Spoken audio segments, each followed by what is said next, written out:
ये है चूंडावत परिवार। हर तरह से ये एक साधारण परिवार था। उनका एक किराने की दुकान का अच्छा बिजनेस था। मोहल्ले में उनकी इज्जत थी। परिवार के मुखिया भोपाल सिंह का देहांत वर्षों पहले हो गया था। उनके बड़े बेटे ललित घर के मुखिया बने। ललित के दो भाई, उनकी पत्नियां और बच्चे भी उसी घर में रहते थे। पड़ोसी अक्सर चूंडावत परिवार को देखते थे। किसी ने सोचा भी नहीं था कि जल्द ही क्या होने वाला है। 1 जुलाई 2018, एक तारीख जो सभी की यादों में हमेशा के लिए बस गई। एक दिन जो किसी और दिन की तरह शुरू हुआ। शांत शहर की सड़कों पर सूरज उगा। लोग अपने रोजमर्रा के कामों में लग गए। एक पड़ोसी ने देखा कि चूंडावत की किराने की दुकान बंद है। यह असामान्य था।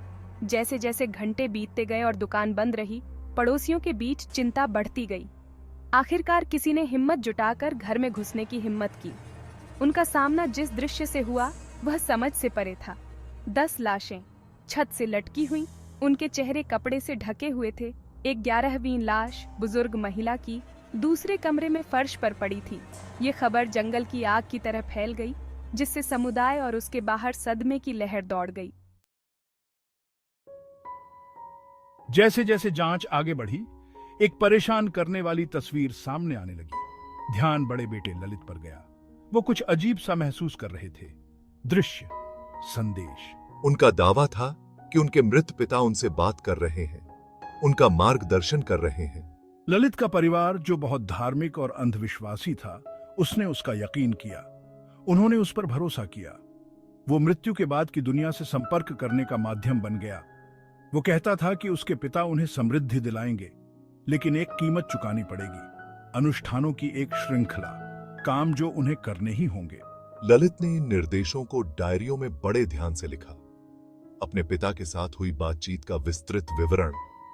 डायरियां परिवार के कामों का खाका बन गईं, उनके विनाश का रास्ता। डायरियों में एक खौफनाक कहानी सामने आई।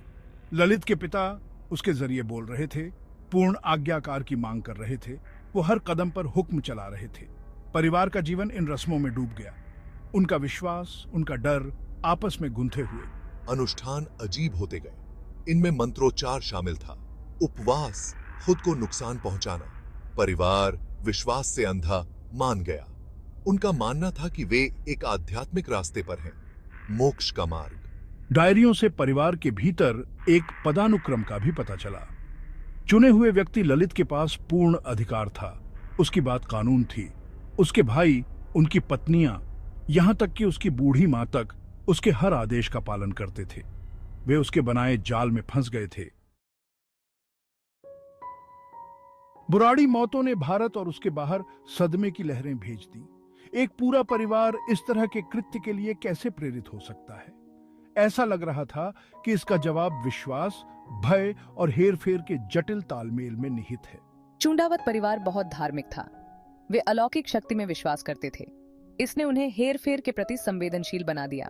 ललित ने, चाहे वह भ्रम हो या चालाकी, उनके विश्वासों का फायदा उठाया। उन्होंने अपने विश्वास को हथियार की तरह इस्तेमाल किया। उसने उनके मन में डर बिठाया। उसने उन्हें आश्वस्त किया कि उसके पिता की इच्छा की अवज्ञा करने के गंभीर परिणाम होंगे। उसने अंधविश्वास का माहौल बनाया। वे अपनी ही बनाई जेल में कैद थे। अपने परिवार पर ललित का प्रभाव पूर्ण था। उसने उनके हर कदम को नियंत्रित किया। उसने उन्हें बाहरी दुनिया से अलग कर दिया। वह सूचना का उनका एकमात्र स्रोत बन गया, ईश्वर तक उनकी जीवन रेखा। नियंत्रण बनाए रखने के लिए उसने करिश्मा, हेरफेर और भय का इस्तेमाल किया। उसने उन्हें आश्वस्त किया कि वह उनके हित में काम कर रहा है, कि वह उनका रक्षक है। वे पूरी तरह से उसके वश में थे। उसके भाई, उनकी पत्नियां, उसके अपने बच्चे, सभी उसके कुटिल खेल में मोहरे बन गए। वे उससे प्यार करते थे। उन्होंने उस पर भरोसा किया। उन्होंने कभी उसके इरादों पर सवाल नहीं उठाया। उन्होंने इसकी सबसे बड़ी कीमत चुकाई। भाग 7, सुझाव की शक्ति।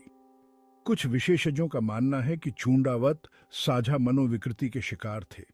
एक दुर्लभ घटना जहां लोगों के एक समूह द्वारा एक भ्रम साझा किया जाता है।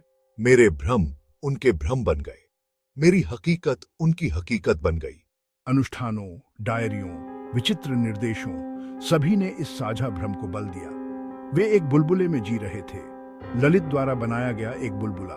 उनका हकीकत से नाता टूट गया।